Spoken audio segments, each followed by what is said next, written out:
अस्सलाम वालेकुम स्टूडेंट्स, आज का लेक्चर नंबर 22 है। लेक्चर नंबर 21 में हमने स्कैनएफ फंक्शन के बारे में पढ़ा था।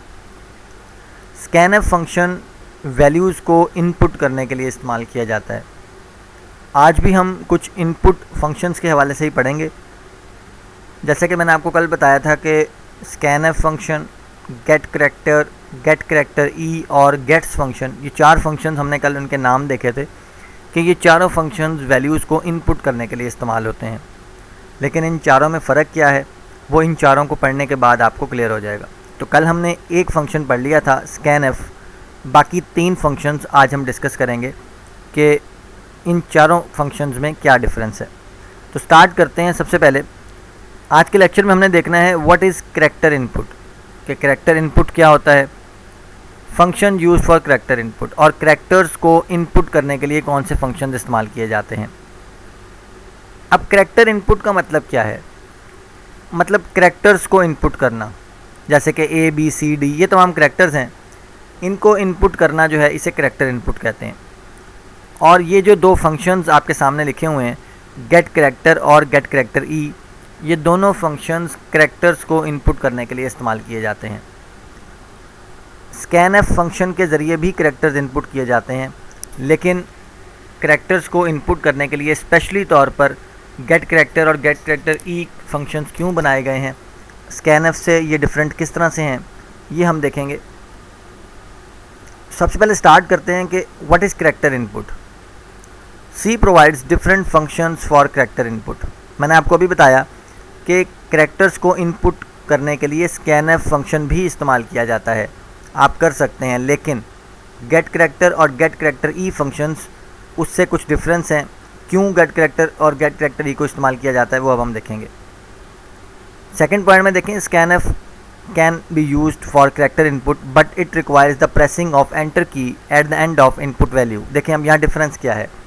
वो कहता है कि स्कैनएफ के ज़रिए जब आप कोई भी वैल्यू इनपुट करते हैं, जैसे कि हमने कल एग्जांपल्स में भी देखा, इनपुट करने के बाद हम एंटर की प्रेस करते थे। फॉर एग्जांपल हमने कल एक एग्जांपल की थी जिसमें हमने लिखा था कि एंटर फर्स्ट वैल्यू, हमने फर्स्ट वैल्यू एंटर की और उसके बाद एंटर का बटन प्रेस किया। उसके बाद फिर हम आया एंटर द सेकंड वैल्यू, फिर हमने सेकंड वैल्यू एंटर की और एंटर का बटन प्रेस किया। मतलब वैल्यू एंटर करने के बाद उस वक्त तक वैल्यू एंटर नहीं होती जब तक आप एंटर का बटन प्रेस नहीं कर देते। ये है स्कैनएफ के ज़रिए। लेकिन वो ये कहता है कि अगर आपको किसी सॉफ्टवेयर के अंदर विदाउट एंटर की प्रेस करने किए बगैर, मतलब विदाउट एंटर की आपको कोई वैल्यू एंटर करनी पड़ती है, तो उस सूरत में आप स्कैनएफ फंक्शन इस्तेमाल नहीं कर सकते। तीसरे पॉइंट में देखें, it is not useful in a situation where the input is to be entered without enter की। वो कहता है कि अगर आपको एंटर की के बगैर वैल्यू इनपुट करनी हो तो फिर आप क्या करेंगे, फिर स्कैनएफ फंक्शन तो एंटर की के साथ वैल्यू को एंटर करता है। For example in games the pressing of enter key can affect the game. Game की उसने एग्जांपल दी है। देखें गेम खेलते हुए भी आप बटन्स प्रेस करते हैं और गेम, फॉर एग्जांपल अगर हम गाड़ी वाली गेम की बात करें, उसमें आप बटन प्रेस करते हैं, गाड़ी की स्पीड तेज़ हो जाती है। आप फॉर एग्जांपल सी का बटन प्रेस करते हैं तो ब्रेक लग जाती है, या बी का बटन प्रेस करते हैं तो ब्रेक लग जाती है। लेकिन ये करैक्टर, असल में आप बटन प्रेस कर रहे होते हैं, आप करैक्टर्स को इनपुट कर रहे होते हैं। आपने डब्ल्यू प्रेस किया, गाड़ी की स्पीड बढ़ गई, इसका मतलब डब्ल्यू आपने एक करैक्टर है जो कि आपने एंटर किया और गाड़ी की स्पीड बढ़ गई। क्या कभी ऐसा हुआ है कि आपने W एंटर करने के बाद आपको एंटर का बटन भी प्रेस करना पड़े? ऐसा नहीं होता। गेम के अंदर हम W भी यूज़ करते हैं, B भी यूज़ करते हैं, लेकिन एंटर का बटन नहीं प्रेस करते, बल्कि एंटर का बटन प्रेस किए बगैर गाड़ी की स्पीड भी तेज़ हो जाती है, ब्रेक भी लग जाती है। इस तरह से डिफरेंट काम जो गेम्स के अंदर हम देखते हैं। इसका मतलब गेम के अंदर जो फंक्शन यूज़ किया जा रहा है करैक्टर्स को इनपुट करने के लिए, वो गेट करैक्टर फंक्शन है, स्कैनएफ फंक्शन नहीं है। C provides specialized function for character input. इसलिए करैक्टर्स को इनपुट करने के लिए सी लैंग्वेज दो फंक्शंस हमें प्रोवाइड करती है, एक गेट करैक्टर है और एक गेट करैक्टर ई है। ये दोनों सेम है, छोटा सा इसमें डिफरेंस होगा, वो हम बाद में देखेंगे। लेकिन पहले हमने मेन चीज़ ये देखनी है कि स्कैनएफ से ये दोनों फंक्शंस क्या डिफरेंस हैं। अभी मैंने आपको सारा डिटेल में बताया कि स्कैनएफ में वैल्यू इनपुट करने के बाद एंटर का बटन प्रेस करना पड़ता है, जबकि गेट करैक्टर या गेट करैक्टर ई के ज़रिए जब हम वैल्यू इनपुट करते हैं तो वैल्यू इनपुट हो जाती है विदाउट प्रेसिंग एंटर की। ये मेन डिफरेंस है दोनों के अंदर। और आखिरी बात ये कि the above functions are part of conio.h, और ये दोनों फंक्शंस जो हैं ये लाइब्रेरी फाइल conio.h में मौजूद होते हैं। मतलब अगर आप अपने प्रोग्राम के अंदर इन दोनों फंक्शंस का इस्तेमाल करना चाहते हैं तो आपको इस हेडर फाइल को यानी कि conio.h को अपने प्रोग्राम में इंक्लूड करवाना होगा। जैसे कि printf फंक्शन या scanf फंक्शन जो हैं वो मौजूद होते हैं stdio.h में। अगर आपने printf या scanf को अपने प्रोग्राम में इस्तेमाल करना है तो आपको stdio.h इंक्लूड करवानी होगी। इसी तरह से अगर आपने इन फंक्शंस को इस्तेमाल करना है तो आपको conio.h फाइल अपने प्रोग्राम में इंक्लूड करवानी होगी। तो ये तो बात हो गई करैक्टर इनपुट की, और आपको ये बात भी क्लियर हो गई होगी कि scanf फंक्शन इन दोनों फंक्शन से किस तरह से डिफरेंस है। स्टार्ट करते हैं गेट करैक्टर फंक्शन है क्या।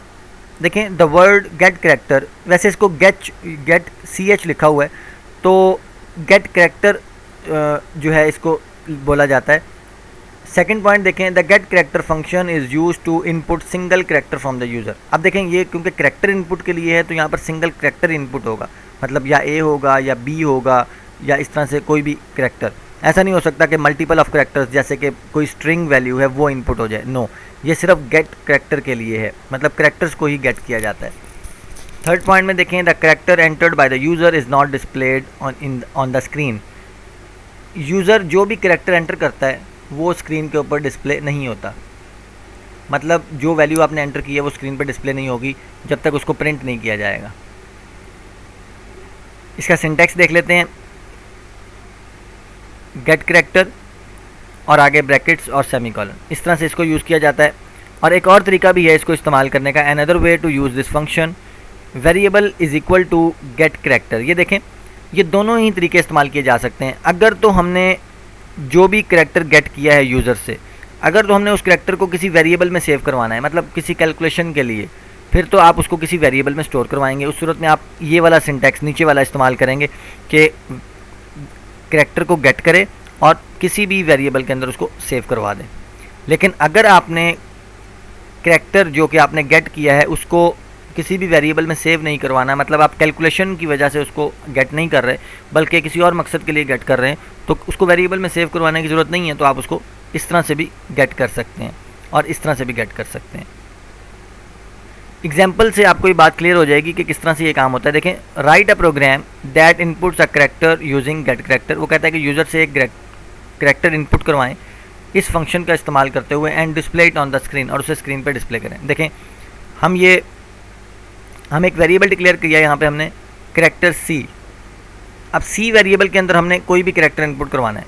अब देखें printf एंटर करैक्टर, पहले एक printf का मैसेज दे दिया एंटर करैक्टर। जैसे मैंने आपको कल बताया था कि कोई भी चीज़ इनपुट करने से पहले एक मैसेज दे देना चाहिए ताकि यूज़र को पता लग जाए कि कोई भी चीज़ उससे डिमांड की जा रही है। तो पहले स्क्रीन के ऊपर एक मैसेज आएगा एंटर करैक्टर कि कोई भी करैक्टर एंटर किया जाए। उसके बाद देखें यहाँ पर scanf की जगह कौन सा फंक्शन इस्तेमाल हुआ है, गेट करैक्टर, और गेट ch ये वही सिंटैक्स जो मैंने आपको बताया। देखें वेरिएबल का नेम, फिर असाइनमेंट ऑपरेटर, और उसके बाद ये फंक्शन का नाम आपने इस तरह से लिखना है, लास्ट में ये दो ब्रैकेट्स ओपन क्लोज और फिर सेमीकोलन। अब करैक्टर यहाँ पर गेट होगा, मतलब यूज़र का वेट किया जाएगा कि वो करैक्टर को इनपुट करेगा और वो करैक्टर जो है वो सी में सेव हो जाएगा। फॉर एग्जांपल उसने से एंटर किया m, और m जो है वो सी में सेव हो जाएगा। उसके बाद वो कहेगा printf यू एंटर्ड। अब देखें ये वही वेरिएबल की वैल्यू को प्रिंट करने का तरीका जो आप पहले भी डिफरेंट लेक्चर्स में देख चुके हैं। तो लिखा हुआ आएगा यू एंटर्ड, ये फॉर्मेट स्पेसिफायर है, और ये c है वो वेरिएबल जिसमें m पड़ा हुआ है, तो यू एंटर्ड m, मतलब वो डिस्प्ले हो जाएगा। तो मतलब ये समझाने के लिए है कि गेट करैक्टर फंक्शन किस तरह से काम करता है करैक्टर्स को इनपुट करने के लिए। लेकिन यहाँ पर जो मेन चीज़ थी ना वो ये थी कि गेट करैक्टर और गेट करैक्टर ई में अब फ़र्क क्या है। गेट करैक्टर ई को थोड़ा सा हम पहले डिस्कस करते हैं, फिर मैं आपको बताता हूँ कि गेट करैक्टर में और गेट करैक्टर ई में क्या डिफरेंस है। लेकिन the word get character stands for get character, ये वही बात। The letter E stands for echo, यहाँ पे एक इजाफी चीज़ जो है वो ई है, और ई का मतलब है एको। एको जो है वो डिस्प्ले करने को कहते हैं, मतलब किसी चीज़ को डिस्प्ले करना। इसका पॉइंट नंबर 4 देखें, the character entered by the user is displayed on the screen. लेकिन पहले मैंने आपको ये बताया था कि गेट करैक्टर के ज़रिए जो भी करैक्टर गेट किया जाता है, इससे पहले जो हमने गेट करैक्टर पढ़ा है उसमें एंटर होने वाला जो भी करैक्टर होता है वो डिस्प्ले नहीं होता। लेकिन गेट करेक्टर ई में जो भी करेक्टर एंटर किया जाएगा, एंटर होने के दौरान वो सामने डिस्प्ले भी हो रहा होगा। जैसे कि फॉर एग्जांपल आप कैलकुलेटर पे वैल्यूज़ इनपुट करते हैं, जब आप 2 करते हैं तो वो डिस्प्ले हो रहा होता है, फिर 2 के बाद प्लस का साइन एंटर करते हैं तो वो भी डिस्प्ले होता है, फिर 2 एंटर करते हैं वो भी डिस्प्ले होता है, इस तरह से। और फिर एंड में जब उनका रिजल्ट आता है वो भी डिस्प्ले होता है। मेन चीज़ यहाँ पर डिस्प्ले होने की ये है कि इनपुट होने के दौरान गेट करेक्टर ई के अंदर, जब हम गेट करेक्टर ई के ज़रिए इनपुट करते हैं तो इनपुट होने वाली वैल्यू जो है वो डिस्प्ले हो रही होती है, लेकिन गेट करेक्टर में वो डिस्प्ले नहीं हो रही होती। ये दोनों में आपस में डिफरेंस है, क्योंकि बाज़ों का ऐसा होता है कि हमें एंटर होने वाली इनपुट जो है वो डिस्प्ले देखने की ज़रूरत नहीं होती। देखिए फॉर एग्जांपल आप गेम के अंदर जब W का बटन प्रेस करते हैं तो गाड़ी की स्पीड बढ़ जाती है, लेकिन क्या W स्क्रीन के ऊपर लिखा हुआ नज़र आ रहा होता है?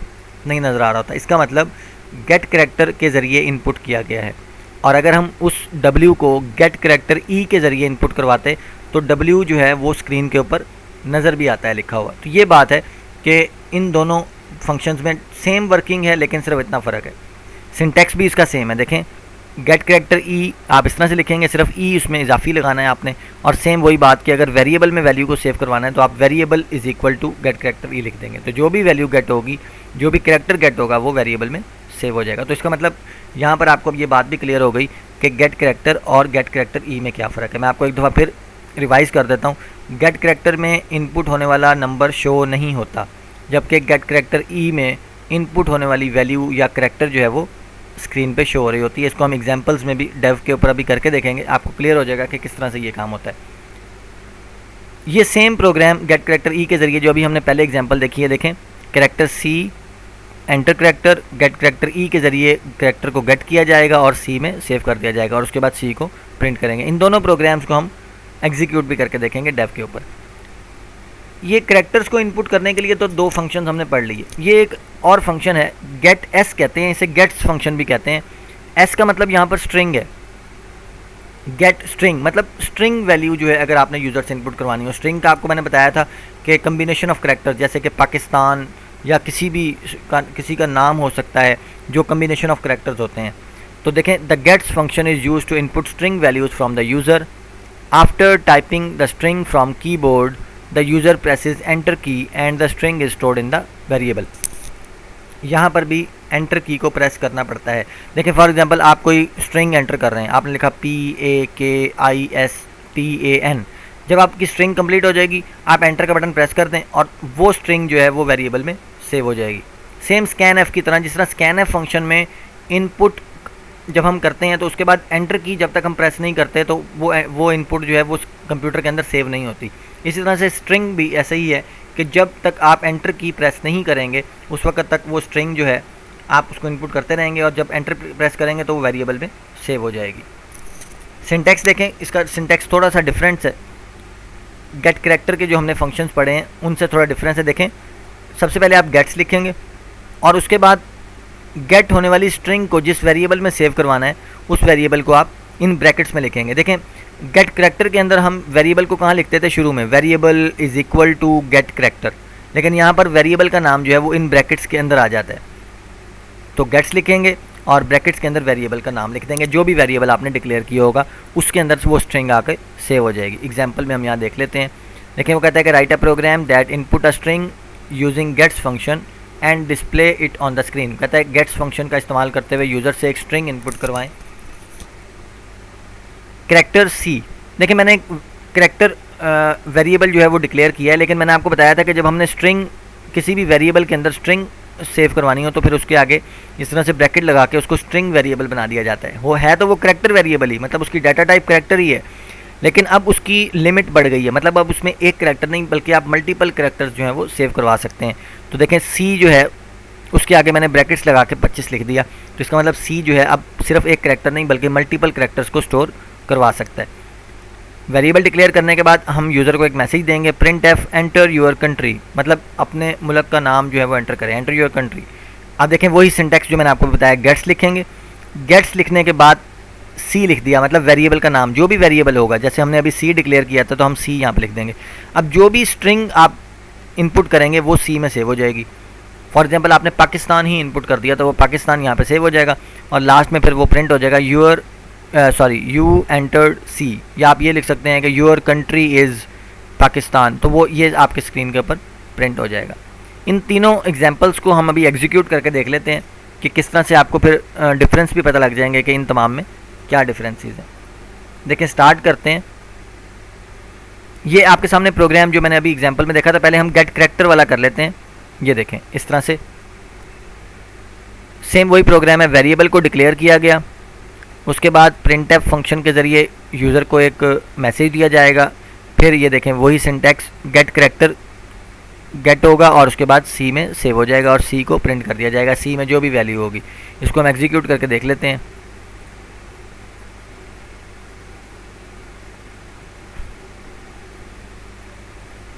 ये देखें सबसे पहले लाइन एग्जीक्यूट हुई ये वाली प्रिंट एफ एंटर करैक्टर। देखें आपके सामने एंटर करैक्टर मतलब ये वाली लाइन एग्जीक्यूट हो चुकी है, ये वाली लाइन, और वो मैसेज डिस्प्ले कर रहा है कि करैक्टर को एंटर किया जाए।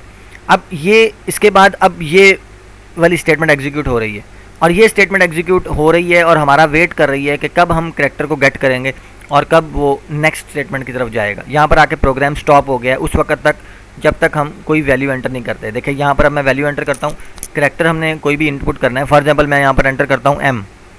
जैसे ही मैं एम करूँगा, ये देखें जैसे ही मैंने एम किया, क्या आपको एंटर करैक्टर के आगे एम नज़र आ रहा है? नहीं नज़र आ रहा। मैंने आपको बताया था कि गेट करैक्टर के ज़रिए जब कोई चीज़ इनपुट की जाएगी तो वो इनपुट होने वाली चीज़ नज़र नहीं आ रही होगी, बल्कि अब देखें ये जो एम आपको नज़र आ रहा है ये इसका नहीं है बल्कि ये इसकी वजह से नज़र आ रहा है। ये देखें तीसरी स्टेटमेंट की वजह से, मतलब प्रिंट एफ यू एंटर्ड सी। अब सी का मतलब क्या है, उसमें मैंने एम किया है तो देखें आपके सामने डिस्प्ले हो रहा है यू एंटर्ड एम, तो सी के अंदर एम वैल्यू पड़ी है वो डिस्प्ले हो रही है। लेकिन यहाँ देखें कि एंटर करैक्टर के आगे एम नहीं लिखा हुआ, मतलब इनपुट होने के दौरान एम शो नहीं हो रहा बल्कि प्रिंट एफ फंक्शन के ज़रिए हमने एम को शो करवाया। अब मैं आपको गेट करैक्टर ई का फ़र्क बताता हूँ। सेम चीज़ है, सिर्फ यहाँ पर हम इसके आगे ई लिख देंगे। ये देखें अब गेट करैक्टर ई के ज़रिए हम इनपुट करवा के देखते हैं। अब आप देखेंगे कि इनपुट होने वाली वैल्यू भी आपको डिस्प्ले हो रही होगी। Compile and run. ये देखें अब सेम वही बात, एंटर करैक्टर। अब मैं जब कोई भी करैक्टर एंटर करूंगा, फॉर एग्जांपल मैं के एंटर करता हूँ, ये देखें अब आप ये देख सकते हैं कि आपको के यहाँ पर भी नज़र आ रहा है। जब हमने इनपुट किया था एंटर करैक्टर आगे के लिखा हुआ है, इसका मतलब इनपुट होने के दौरान भी वो नज़र आ रहा है। क्यों नज़र आ रहा है? क्योंकि हमने यहाँ पर गेट करैक्टर ई का, ये जो ई है असल में ये इसे एको कहते हैं और एको का मतलब होता है डिस्प्ले करना, मतलब इनपुट होने वाली वैल्यू को डिस्प्ले भी करना है। तो ये देखें वो एंटर होने के दौरान भी डिस्प्ले हो रहा है के, और उसके बाद यू एंटर्ड के, वो तो डिस्प्ले होना ही है क्योंकि हमने यहाँ पर प्रिंट एफ के फंक्शन में उसको डिस्प्ले करने का कहा है कि सी वेरिएबल में जो कुछ भी है उसको डिस्प्ले कर दे। तो ये देखें यू एंटर्ड के, सबसे पहले एंटर करैक्टर के और फिर यू एंटर्ड के, तो इस तरह से के जो है वो इनपुट होने के दौरान भी डिस्प्ले हो रहा है। ये तो गेट करैक्टर और गेट करैक्टर ई की एग्जांपल्स हो गई। उसके बाद देखते हैं, अच्छा इसमें एक और चीज़ मैंने आपको बताई कि स्कैन एफ के अंदर हम जब तक एंटर का बटन प्रेस नहीं करते थे वैल्यू इनपुट नहीं होती, लेकिन यहाँ पर मैंने ऐसा नहीं किया।